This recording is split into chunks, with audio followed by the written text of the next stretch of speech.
Minecraft has a crazy amount of mods out there. So today I'm going to show you the ones that I think would fit perfectly into vanilla Minecraft, especially when it comes to quality of life mods and the ones that just help make those painful tasks a little bit easier. So let's jump in with number 1, which is Inmi's backpack mod. Inmi's is a great mod that adds backpacks to the game. You start off crafting a basic backpack, which allows you more inventory space, which can also be upgraded as you progress through the game, allowing you even more storage. However, each upgrade does get more expensive, meaning that you will need to obtain certain items in order to upgrade them. But as we all know, storage and inventory space is a huge problem when taking on large scale builds. So this mod is a win-win for survival and a perfect fit for vanilla Minecraft. In at number 2 is right click harvest. Now I always find that the small things are the ones that have the most impact, and right click harvest does just that. It simply does what it says on a tin and allows you to right click crops to harvest and replant the seeds at the same time. This works even better when you're using a hoe, as it allows you to harvest a larger number of crops in one click whilst also replanting all of the seeds, making your farming experience a lot more fun and much less tedious. At number 3 we have falling trees. Now this is probably one of my favorite mods, as falling trees allows you to chop down an entire tree by breaking one log. Now your tools will still take the same amount of damage, but you won't need to spend hours gathering logs. This can be super handy when trying to chop down those trees that can be a little bit awkward, such as the large oak trees or even the jungle trees. So all I have to do now is break one log and there we go, the entire tree is down. And of course you can chop down trees as normal, one block at a time, just by simply holding down the crouch button. At number 4 we have the carry on mod. Now the carry on mod is super handy, which allows you to basically pick up mobs. Not only is this super handy for gathering animals for farms, but you can also pick up villagers,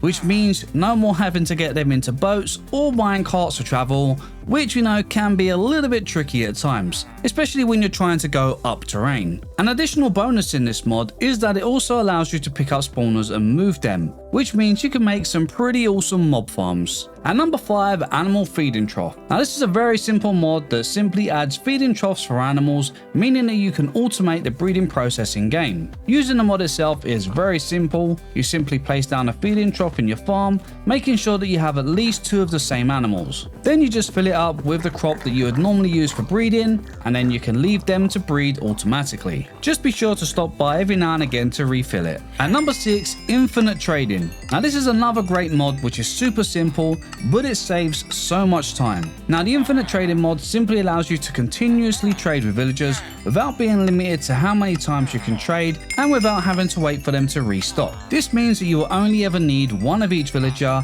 to be able to make all the trades that you'll ever need. Again, this is one of those mods that is more of a time saver than anything else. As we know, trading with villagers can take a very long time, and this mod alone will just make it so much quicker. At number 7, trade cycling mod. This one works great with infinite trading mod. It simply allows you to refresh trades with the current villager as long as no trades have been locked in. This means that you no longer have to break the villager station and replace it to get another trade. No, you just simply click the refresh button and a new trade just like that. Now this is definitely a great feature and one that I believe many would love to see in vanilla Minecraft. I mean, we all know just how much time it can take trading with villagers, especially when you're having to keep breaking the stations and replacing them. So if that sounds like you, then definitely add trade cycling mod to your list. Now on to number 8, which is double doors. Now double doors is a very simple mod, and all it basically does is allow you to open 2 doors at the same time when they're placed next to each other. So if we place down a couple of doors just like this and then we press open,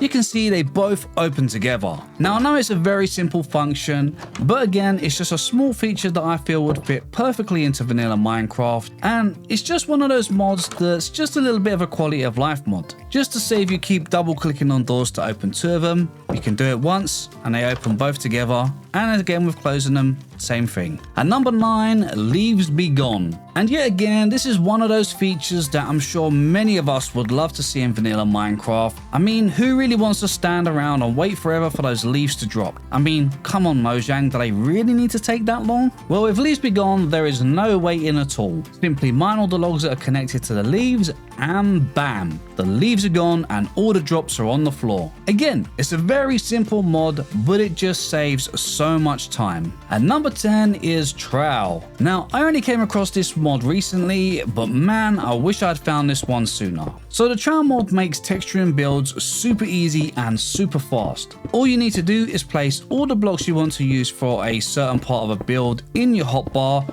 along with the trowel itself, and then using the trowel you just click away and it will randomly place them blocks, giving you the textured look you desire. Now for general texturing, this is pretty perfect, although you might need to make some adjustments along the way, but overall it is a big time saver and less stress on the hands as well. At number 11 we have waystones. Now this is a great mod and I absolutely love this one as it makes traveling around your world a breeze. Simply place down a waystone block in your world, give it a name, and then you can simply teleport between them to create fast travel around your world. This can be a huge time saver by being able to place them in locations that you use a lot, such as your base, storage room, farms, certain biomes, or anywhere else that you choose. You can even use them in the Nether and in the end. Again, this is one of those quality of life mods that just makes getting around your world so much easier. In at number 12 we have reinforced barrels. Now with storage often being a common issue, reinforced barrels would certainly be a warm welcome to vanilla Minecraft. With this mod you can upgrade your wooden barrels to copper, iron, gold, diamond and netherite versions. Each upgrade adds a huge amount of extra storage in the inventory, which allows you to store way more items in a single barrel than you can in multiple chests. So if you're struggling with storage, then this one is definitely for you. At number 13 is Tom's Simple Storage. Now this mod is perhaps a little bit out there, but as I already mentioned, storage space is definitely one place that could do with some improvements. With this mod you can automate and organize storage in many ways, from being able to sort and store multiple items into chests and barrels automatically, to being able to manage multiple inventories or farm drops, or even just bundling a bunch of chests or barrels together to create one giant storage area. And the best feature of all is that you can access your entire storage all from one terminal, where all of the items that are the same will be bunched into one giant stack, which means that managing your storage couldn't be any easier. There are even a few upgrades, so you can have wireless access to your storage, and even an upgrade that will allow you to have access to your storage from anywhere in the world, including other dimensions such as the Nether and the End. Now if I was in a game where I could only have one mod for Minecraft, I think this would be the one that I would choose. At number 14 we have guard villagers, and this is one of those mods that I just think makes sense. I mean, villagers as we know it are an important part of Minecraft. They offer many different trades for different items and can be used in farms and many other important things in game. However, there's nothing worse than getting back to a village that you found only to find that all the villagers, including the ones with those special trades, have all been killed by zombies. This is where guard villagers makes a huge difference. Simply give a villager a weapon and they will instantly set to work and protect other villagers. Just be sure you don't accidentally punch one yourself, otherwise they may just turn on you instead. At number 15 we have Aero's World Map. Now this is one of those mods that I just think fits perfectly into vanilla. I mean, we know it can be very easy to get lost in game, and having a single complete map that clearly shows your location can make it so much easier to navigate around your world. Now I'm not personally a fan of the minimap, as I kind of feel that it gets in the way on screen, plus it reveals things like enemies and structures, which I feel is slightly into the cheating box. However, the world map, which allows you to simply see your location and any of the uncovered map, so I kind of feel like this is the perfect fit for vanilla Minecraft and can certainly be a huge help when you're getting a little bit lost. And that just about completes my list, so let me know in the comments which mods you would like to see in vanilla Minecraft, and I'll catch you in the next one.